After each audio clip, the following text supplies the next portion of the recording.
CBS Mornings, I'm Gayle King. Coming up in this hour, one of the women who told the court why Ghislaine Maxwell should go to prison.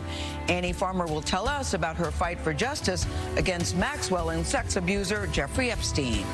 I'm Vladimir Duthiers. Former Secretary of State Hillary Clinton and author Louise Penny talked to Gayle about writing a political thriller together.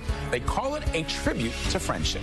I'm Burleson. First on CBS Mornings, Mira Sorvino discusses her new movie and why she loves comedy so much. Maybe because she's good at it. That's true. But first, here's today's eye-opener at 8.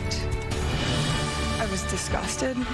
We were watching the Capitol building get defaced over a lie. In stunning testimony, a top aide to the Trump White House chief of staff claims the former president was deeply connected with the January 6th attack. He wants to go to the Capitol and be the cheerleader of the violence. Sweden and Finland are on course to join NATO, cementing a united front against Russia over the war in Ukraine. It's the message that it sends that his efforts to destabilize NATO backfired. A suspect's family calls for justice after he's taken into a police van and leaves it paralyzed. You're not even trying. It made me sick to my stomach. At what point in time do you believe someone that's saying, I think my neck is broke? CBS News launches a new investigative series exploring why about half of murder cases go unsolved. It's just, the volume just comes in and it just crushes you. I was 14 years old in an 18-wheeler and I passed out from the heat. So this hits.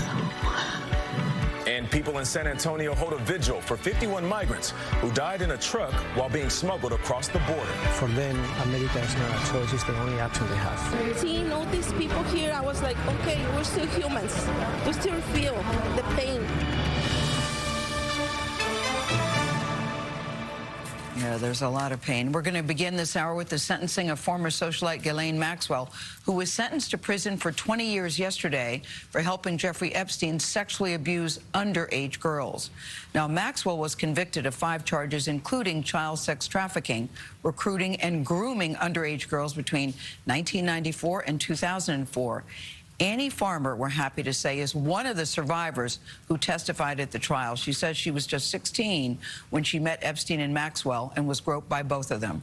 Farmer testified that Maxwell's presence made her think that she'd be safe around Epstein. And Annie Farmer joins us in studio. Annie, I'm so glad to see you in person. Really glad you're here. I was thinking about you yesterday. Tell us what the day was like for you, how you felt. It was a very intense day emotionally, but it was also a tremendous relief to hear that sentence read and to know that she's going to be spending the majority of her life behind bars.